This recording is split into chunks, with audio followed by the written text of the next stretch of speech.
unfortunately, due to the pandemic that's going on around the planet, around the globe, I've not been able to make any airsoft videos, so there's been no content for me to put out there to you guys. So what I thought I'd do in the meantime, while this is all still going on, is do a little tour of my back cave, the man room, my setups that I use to play airsoft, and my guns. Maybe go over them in a bit of detail, and what I like to do during the sort of pre-game setups and things like that. So let's have a look. So how I thought I'd do this is I'd go through my guns in the order that I bought them, and the upgrades that I've done to them over the years. So this is my first gun that I ever bought. So just putting in a bit of context, I've been playing airsoft for just over 3 years now, I think. So this is the first gun that I actually bought, but it's been obviously modified. So this is a S&T G36. So I bought this as my first gun. I think I'd played maybe 2 or 3 games, but I knew that I was hooked and that I wanted my own gun. Didn't want to play with rentals. So this gun cost me about £140. I bought it brand new. The first thing I actually did with this gun, believe it or not, is as soon as it came through the door and its packaging and all that, is the first thing I did was I disassembled the gun. I completely took the gun apart to its bare bones, something like that. Took apart the gearbox, everything, because I wanted to know how airsoft guns worked, and I wanted to know how to upgrade them, because I knew that was a big part of airsoft, and it's what I like to do. I'm a bit of a tinkerer. I tinker around the house, and I do a lot of odd jobs around the house myself. I'm a bit of a handyman, given that I've got a tool desk in my back cave. So I got to know how the guns worked and how to disassemble it and put it together. The first time I took it apart, it took me about half an hour to disassemble. It took me about 8 hours to put back together. It took me a long time to get used to it, especially the trigger mechanisms. They're very fiddly, and so yeah, that was my first sort of experience of having my own gun, disassembling it, putting it back together. So nowadays I can probably take this apart and put the entire thing back together, probably less than 2 hours. It's just what I like to do, so I'm able to upgrade it quite quickly and rapidly. And plus it's just good to maintain it and all that sort of stuff. So the second gun I bought, I believe, was this bad boy. So this is my pride and joy at the minute. This is a CYMA M24, I think CA sniper rifle. It's the fluted version. Obviously a custom paint job. So I bought this maybe after about 8 months of playing. I wanted to give sniping a go. Got the sort of cheapest, most decent sniper I could find. And I've been upgrading this pretty much ever since. So the base gun itself was, I think, about £80–90. The scope, actually, put it into a bit of context.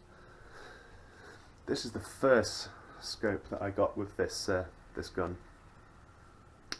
So there you go. It's got a 9x magnification. You can adjust the sights using a screwdriver. So this scope, I use it for quite a while. It's okay as a scope, but one thing I would say is a little tip for getting when investing in a sniper scope is get one, I don't know if you can see, get one that doesn't require screwdrivers to adjust the sight, because it's a pain in the arse when your gun is slightly off and you've got to go get a tool to adjust the sight. Get one that can adjust just by turning the dial. This is what this is. So this gun now shoots quite accurately. It's quite powerful. It's literally on the button regarding FPS. Everything in this gun has been upgraded apart from the exterior and actually the inner barrel. So the trigger is been upgraded to handle a much stronger spring. The cylinder and piston have all been upgraded due to the higher tension on the spring. It put a lot of strain when you're pulling back on the bolt. It was originally made out of 2 pieces of metal, So the cylinder and the actual bolt, and they ended up wiggling apart during a game, and the bolt literally yanked back out of the gun. So this has been completely redone.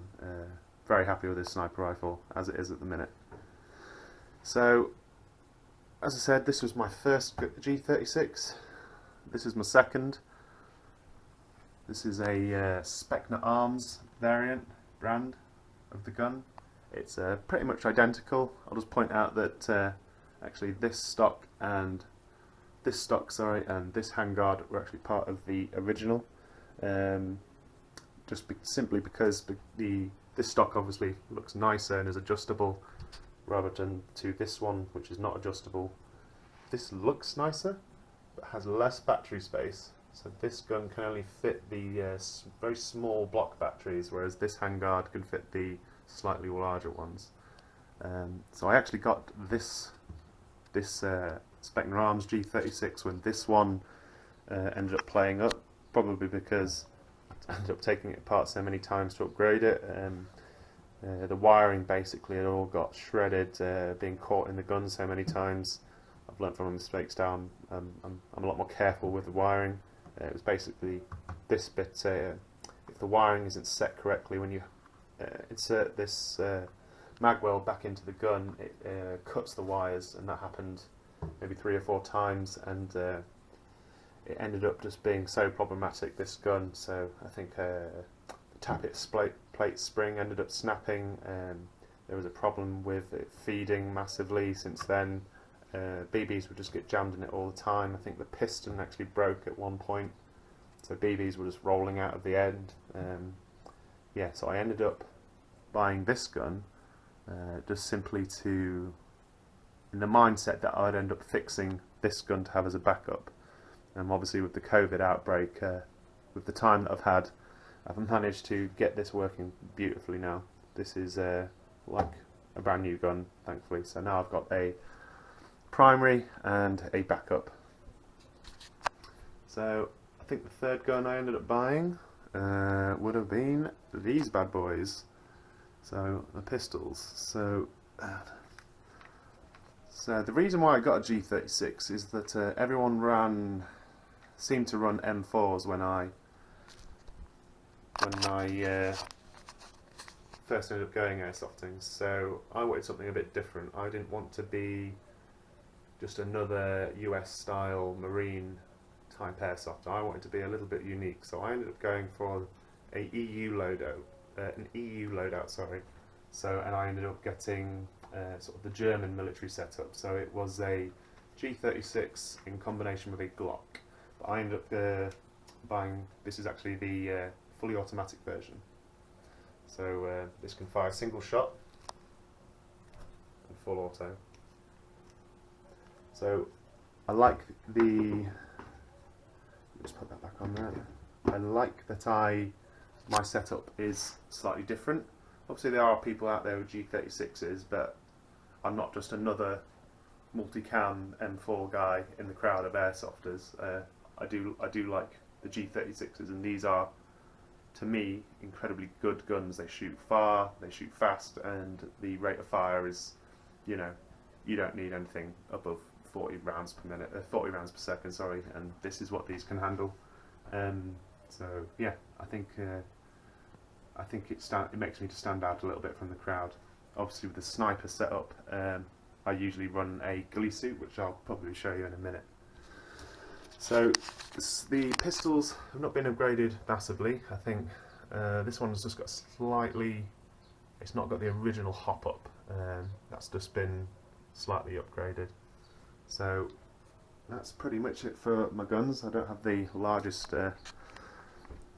collection in the world, but it's what I like to use, the G36 and the sniper. It's all you really need. I might get more in the future, but 3 years, 3 primaries, that's enough. Obviously I've got a pistol gun case to take my pistols to the field in. I'll probably show you my little setup here. So I think every airsofter should have a duffel bag. There you are, duffel bag.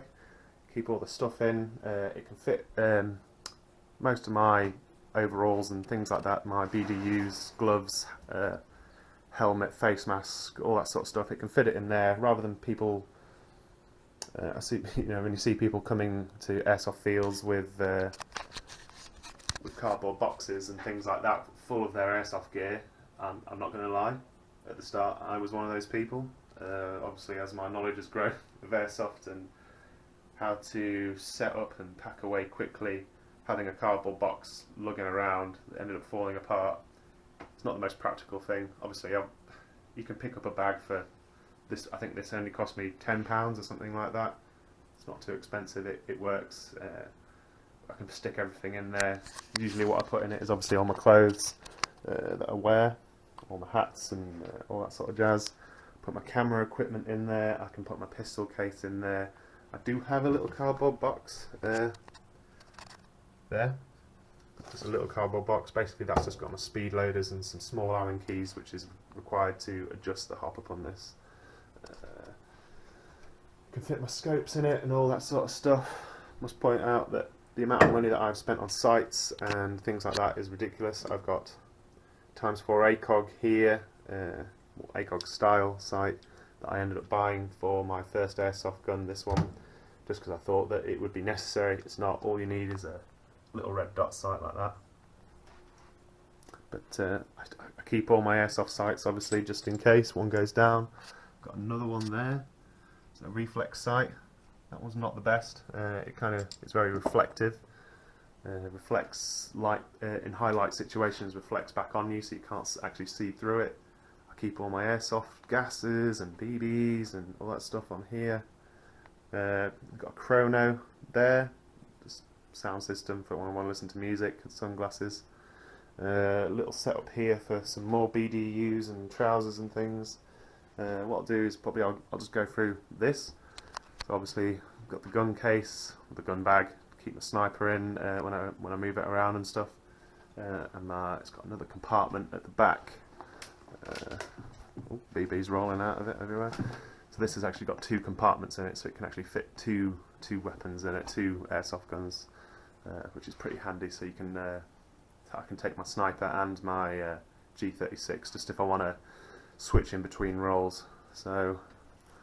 Or classes, or whatever you want to call it. So, from a sniper setup, what I tend to go for is I've got a full sort of ghillie leaf suit type of deal. So, I've got a head mask, snood, and then obviously the entire ghillie suit, which I tend to wear with my sort of snake skin pattern BDU trousers and top.